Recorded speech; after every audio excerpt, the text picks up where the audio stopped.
Messieurs, vous connaissez la mammographie?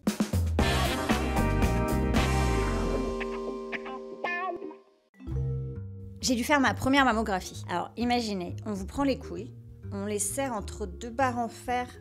En fait, ça fait un peu comme un étau.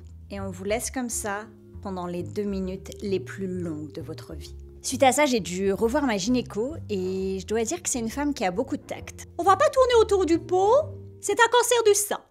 Vous voulez du Lexomil? Je comprends pas. Non, et puis j'ai 30 ans là, on peut pas repousser.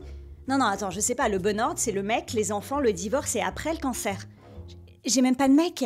J'ai eu beaucoup de conseils alimentation. Tu sais, en fait, j'ai lu dans un article, c'est lié à ce que tu manges. Donc on m'a dit déjà, plus de sucre, bah j'aime autant mourir direct. Plus de lait de vache. Vous avez déjà eu l'occasion de goûter les yaourts au lait de chèvre? Tu as l'impression que tu lèches le cul de la chèvre. Plus d'aliments hormonaux dépendants. Ça fait 5 ans, je sais toujours pas ce que ça veut dire. Un jour, je me suis retrouvée avec 2 hommes au-dessus de mes seins. J'aurais dû être contente. Ils s'apprêtent à enfoncer une sonde dans mon sein, sans anesthésie. Ouais, mais non, l'anesthésie, franchement, ça sert à rien, là, ça va être une piqûre de plus. Le truc, là, c'est rapide et c'est pas douloureux. Ah, c'est pas douloureux. Ok. Peut-être pour que ce soit plus clair pour toi, en fait, moi, je vais prendre la sonde et je vais l'enfoncer dans ta bite. Je voudrais rassurer tout de même tout le monde aujourd'hui, je vais bien. Et eux aussi. Si, ils sont là.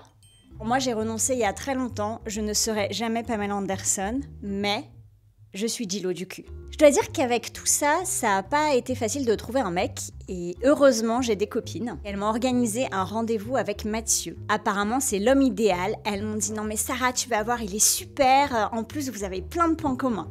Il a un cancer. Un des avantages de la maladie, c'est qu'on s'aime un peu plus. Alors je suis prête pour la bonne personne. Un vrai gentil. S'il peut être beau je prends. C'est vrai que mes critères de l'homme idéal avant-après cancer, ça n'a rien à voir.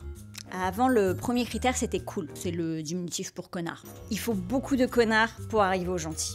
Jennifer Lopez a dit, pour trouver la bonne personne, il faut s'aimer soi-même. Alors, je vous donne un truc à faire devant votre glace. Vous regardez et vous vous dites « Je m'aime, je m'aime, je m'aime, je m'aime, je m'aime. » Il est quand même très gros ce cul.